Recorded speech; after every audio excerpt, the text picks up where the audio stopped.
Yadav academy. और इस वक्त जो हम चैप्टर कर रहे थे वो वन वाला चैप्टर हम सॉल्व कर रहे थे, तो फ्रैक्शन वाला।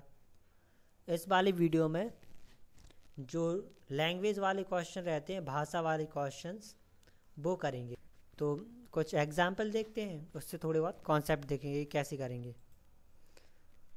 ठीक है, तो लैंग्वेज वाले क्वेश्चंस इस तरीके के रहते हैं। जैसे इसमें दिया है एक धन का 1/3 भाग उसके 1/4 भाग से 12 अधिक है, तो उस धन का 3/4 भाग ज्ञात करना है। ठीक है, तो जो इस तरीके के क्वेश्चन रहते हैं उसमें क्या कह रहा है, जैसे एक धन का 1/3 भाग। ठीक है, तो 1/3 भाग का मतलब होता है, जैसे कोई भी धन है उसका 1/3 होता है। जैसे सबसे पहले यहाँ पे हम मान लेते हैं, माना जो धन है वो हमारा x है। ठीक, तो धन x रुपये है। अब जैसे एक धन का 1/3 भाग कहेगा, तो जो धन का 1/3 भाग होगा तो वो हमारा हो जाएगा, धन हमारा x है और का मतलब होता है हमारा गुणा, तो गुणे और 1/3 भाग यानी कि 1/3।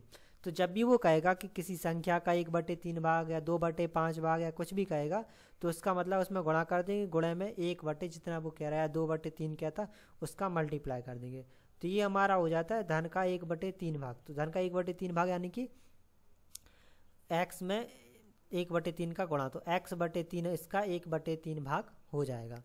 दूसरा जैसे 1/4 भाग, फिर क्या रहा उसका 1/4 भाग, तो जो धन का 1/4 भाग होगा तो वो हमारा हो जाएगा x का 1/4, धन x है तो x/4। और जो लैंग्वेज भाषा वाले क्वेश्चंस होते हैं तो उनमें हमेशा जो संख्या जो जैसा कह रहा है बस उसी के जैसा हमें बस लिखते जाना है। जैसे इसमें कह रहा है एक धन का 1/3 भाग, यानी कि उसने कहा धन का 1/3 भाग, तो धन का 1/3 भाग है x/3। दूसरा कह रहा है उसके 1/4 भाग, धन का 1/3 भाग है और उसी का 1/4 भाग, 1/4 भाग से 12 अधिक है, तो जो ये संख्या है वो इससे 12 अधिक है। तो अगर इस संख्या में हम 12 जोड़ देंगे तो ये भाग x/4 हो जाएगा, यानी कि 1/3 भाग उसके 1/4 भाग से 12 अधिक है। अगर इसमें 12 जोड़ देंगे तो ये दोनों संख्याएं बराबर हो जाएंगी हमारी।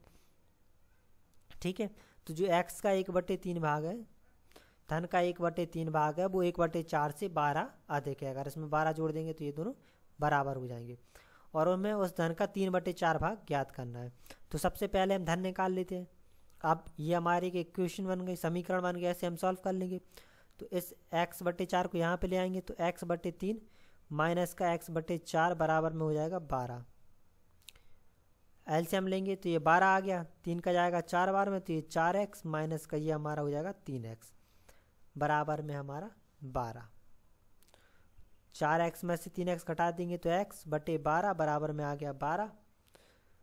तो x बराबर हमारा आ गया 12 × 12, यानी कि ये आ गया 144 रुपये।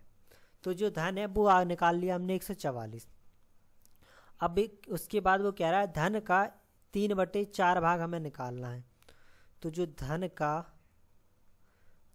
3/4 भाग होगा, तो धन x है इसका 3/4 भाग चाहिए, तो 3 × x × 3/4, तो x निकल आया हमारा 144, धन 144 से 3/4 कर देंगे, 4 से हमारा कट जाएगा 36 बार में, 36 और 3 का मल्टीप्लाई कर लेंगे तो ये आ जाएगा 108 रुपये।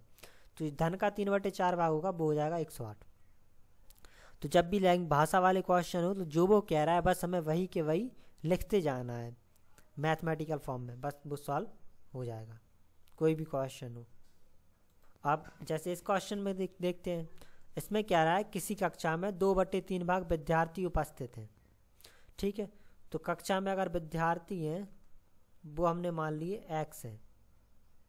ठीक, तो 2/3 भाग उपस्थित हैं जिनकी संख्या 40 थी। ठीक, 2/3 भाग उपस्थित हैं जिनकी संख्या 40 थी।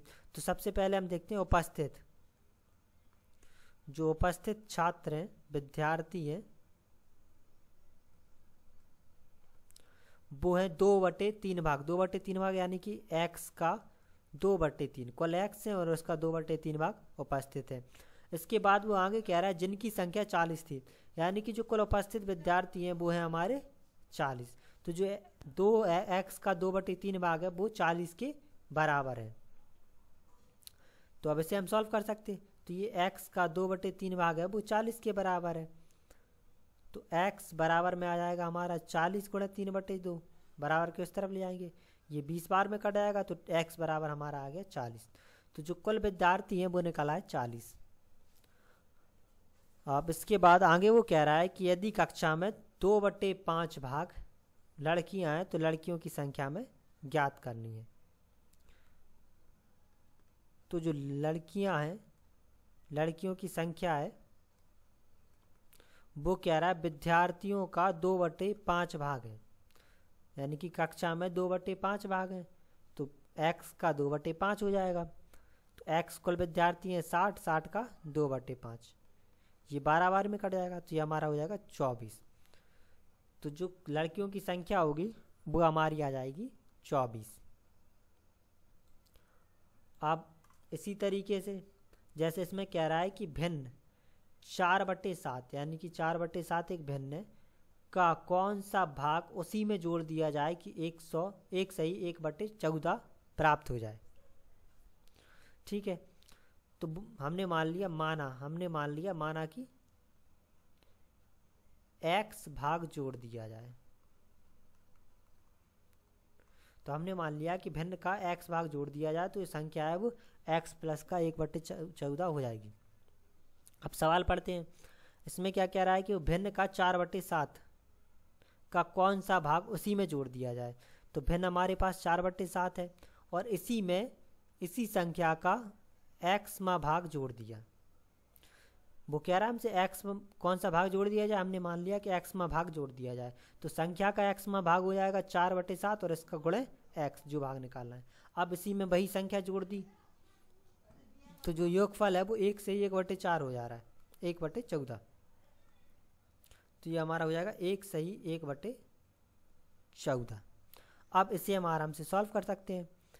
4/7 को इस तरफ ले जाएंगे तो ये 4/7 गुणा x रहेगा, बराबर में इसे सॉल्व कर देंगे, 14 और 1 15, 15/14 हो जाएगा और माइनस का 4/7 आ जाएगा। अब इसे हम सॉल्व कर सकते हैं। तो ये 4/7 x है, बराबर में हमारा हो जाएगा, एलसीएम ले लेंगे तो ये 14, 15 माइनस का 8। तो 4/7 x बराबर घटा देंगे तो ये हमारा आ जाएगा 7/14। इसे इस तरफ ले आएंगे बराबर के, तो x बराबर में हो जाएगा 7/14 गुणे में 7 और बटे में 4। तो 7 से कट जाएगा 2 बार में तो ये हमारा आ जाएगा 7/8। तो 7/8 भाग अगर हम जोड़ देंगे तो जो योगफल है वो 1 सही 1/14 हो जाएगा। इसी हिसाब से एक क्वेश्चन और देखते हैं। तो इसमें क्या है, इसमें कह रहा है किसी लंबाई का छठा भाग 15वें भाग मिलाकर 77 मीटर है, तो भाई लंबाई ज्ञात करनी है। तो सबसे पहले हमने मान लिया लंबाई x है। ठीक, अब दूसरा इसमें देखते हैं, इसमें क्या कह रहा है वो छठा भाग। पिछले वाले क्वेश्चंस थे उनमें क्या था 1/6 था, 2/5 था, 7/8 था, लेकिन इसमें क्या कह रहा है छठा भाग। इस छठे भाग का मतलब होता है हमेशा उसका 1/6। ये 15वां भाग है, इसका मतलब हो जाएगा 1/15। ठीक, अब वो कह रहा है कि लंबाई का छठा भाग, यानी कि जो लंबाई है उसका छठा भाग और प्लस में जो लंबाई है उसका 15वां भाग जो है वो 77 मीटर है। ठीक, तो लंबाई का जो छठा भाग होगा, लंबाई x है, छठा भाग यानी कि 1/6वां भाग।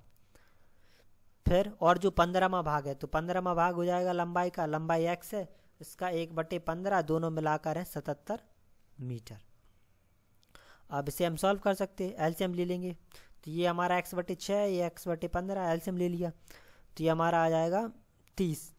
तो 6 से 5 बार में आएगा तो ये 5x हो जाएगा और ये हमारा 2x, तो बराबर में हमारा 77। तो ये 7x/30 बराबर में आ गया 77। तो x बराबर में हमारा आ जाएगा 77 गुणा 30 और बटे में 7, 7 से कट गया 11 बार में, तो 330 मीटर। तो जो लंबाई होगी कुल वो हो जाएगी 330 मीटर। इसके अलावा जैसे ये तो क्वेश्चन था हमारा, इसमें दिया था छठा भाग और 15वां भाग। तो जब भी छठा भाग, 15वां भाग, 7वां भाग या 18वां भाग कुछ भी इस तरीके से कहेंगे उसका मतलब हो जाता है 1/। ठीक है, अब एक क्वेश्चन और देख लेते हैं इसी के जैसा, ये थोड़ा सा हमारा डिफरेंट है। तो इसमें क्या दिया है, a प्लस बी बटे सी बराबर में b प्लस सी बटे ए बराबर में c प्लस ए बटे बी बराबर में है k। तो ये सारे आपस में बराबर हैं, इसका मतलब ये है कि ये और ये अगर इन दोनों को कंपेयर करेंगे तो ये भी बराबर होंगे, अगर इन दोनों को करेंगे तो ये भी बराबर होंगे, और अगर हम इसे और किसी को भी आपस में कंपेयर करेंगे तो ये सारे के सारे हमारे हमेशा बराबर होंगे। ठीक है, तो अब हम इससे इस k के साथ सबको कंपेयर कर लेंगे। तो ये हमारा a प्लस बी बटे सी है, तो इसे हमने k के बराबर में ले लिया। दूसरा हमारा है b प्लस सी बटे ए, तो इसे भी हमने k के बराबर में ले लिया। तीसरा है हमारा c प्लस ए बटे बी, तो ये हमारा आ गया k के बराबर। तो ये इसके भी बराबर होगा, इसके भी बराबर होगा और ये इसके भी बराबर, क्योंकि सारे आपस में बराबर हैं। क्रॉस मल्टीप्लाई कर लेंगे तो ये a प्लस बी बराबर में हमारा हो जाएगा c के, दूसरा है हमारा b प्लस सी बराबर में हो जाएगा a के, और तीसरा है हमारा c प्लस ए बराबर में हो जाएगा b के। ये इक्वेशन फर्स्ट आ गई, ये इक्वेशन सेकंड आ गई, ये इक्वेशन थर्ड आ गई। अब हम तीनों इक्वेशन को जोड़ देंगे, equation first plus equation second और इक्वेशन थर्ड, तीनों को हम जोड़ सकते हैं। तो इसमें क्या है, इनके लेफ्ट हैंड साइड वाले लेफ्ट हैंड साइड जुड़ जाएंगे, राइट हैंड साइड वाले राइट हैंड साइड। तो ये हमारा a प्लस बी है, इसका a प्लस बी हो जाएगा, दूसरे का b प्लस सी हो जाएगा, और तीसरे का आ जाएगा हमारा c प्लस ए बराबर में राइट हैंड साइड वाले जुड़ जाएंगे। तो ये c के प्लस में a के और प्लस में आ जाएगा b के। तो a है a के a है और a के 2, तो ये 2a हो जाएगा, ये हमारा 2b हो जाएगा और प्लस में हो जाएगा 2c।